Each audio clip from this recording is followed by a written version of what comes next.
কোনো গায়রে মাহরামের সামনে হাত পা সব ঢেকে শুধু মুখ খোলা রেখে প্রয়োজনে তার সামনে যাওয়া যাবে কিনা?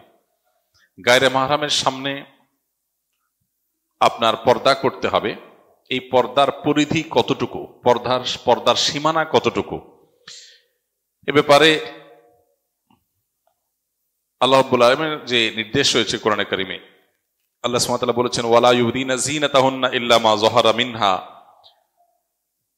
নারীরা তাদের সৌন্দর্যকে প্রকাশ করবে না যেটুকু বাহ্যিক অংশ সেগুলো বাদে। এখানে বাহ্যিক অংশ বলতে কি বোঝানো হয়েছে? অনেক মুফাসসিরগণ বলেছেন যে পর্দার জন্য যে পোশাক তিনি পরেন, এই পোশাকেরও বাইরের যে অংশ সেটা কথা এখানে বলা হচ্ছে, যে এর বাইর থেকে যদি কেউ দৃষ্টিপাত করে, তার সেই পর্দার পোশাকের উপরে কেউ দৃষ্টিপাত করে, তো সেটা অসুবিধা নাই, সেটা তো প্রকাশ করবেই, কারণ সেটা তো ঢাকা অসম্ভব। যেটা দিয়ে পর্দা করবে সে অংশটা তো উন্মোচিত থাকবেই, বাইরে থাকবেই। এখানে সেটা বলা হয়েছে, ওইটা বাদে বাকি পুরো নারী তার সমস্ত সৌন্দর্যকে আবৃত করবেন। এর মধ্যে মুখমণ্ডলও শামিল আছে এই আয়াতের আলোকে।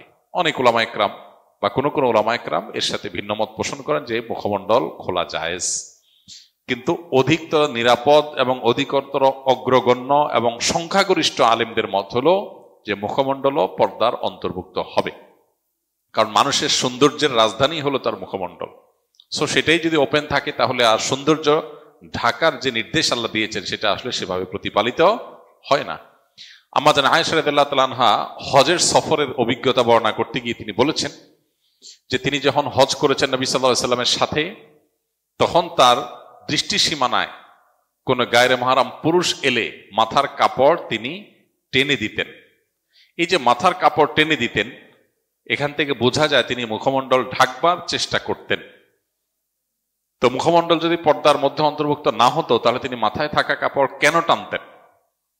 এই আয়াত থেকে, এই ঘটনা থেকে, হাদিস থেকে বোঝা যায় যে মুখমণ্ডলটা পর্দার অন্তর্ভুক্ত। এখানে উলামাদের ভিন্নমত আছে। উলামায়ে মুতাকাদ্দিমিন বলেছেন যে মুখমণ্ডল খোলা রাখতে পারবে। খোলা রাখা এক জিনিস আর প্রদর্শন আর এক জিনিস। মাথার কাপড় যদি টেনে দেন তাহলে নিচের দিক থেকে সেটা ওপেনই।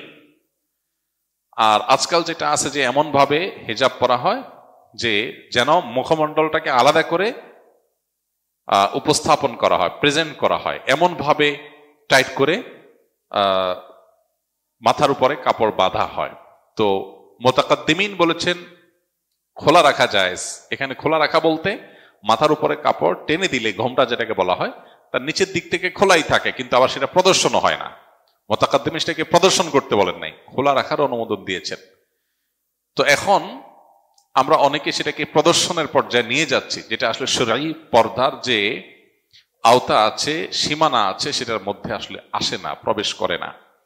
এবং সংখ্যাগরিষ্ঠ ইমামদের, আলেমদের মত, সারা বিশ্বের সংখ্যাগরিষ্ঠ আলেমদের মত যদি বলেন, বিশেষ করে উলামা মুতাখিরিন তাদের মতামত যদি বলেন এবং বর্তমান বাস্তবতা বলেন, তাহলে সব মিলিয়ে মুখমণ্ডলকে পর্দার আওতায় ধরাটাই হলো নিরাপদ। আখিরাতের বিষয়টা, জান্নাত জাহান্নামের ফায়সালা যেটার উপর নির্ভর করবে, এই ধরনের জটিল এবং গুরুত্বপূর্ণ ইস্যুতে একজন মুমিন, একজন মুমিনা তিনি ইহতিয়াত বা সতর্কতামূলক বা সেফ জোনে থাকার চেষ্টা করবেন। এখানে সুবিধা গ্রহণ করার মানসিকতা থাকা উচিত নয়।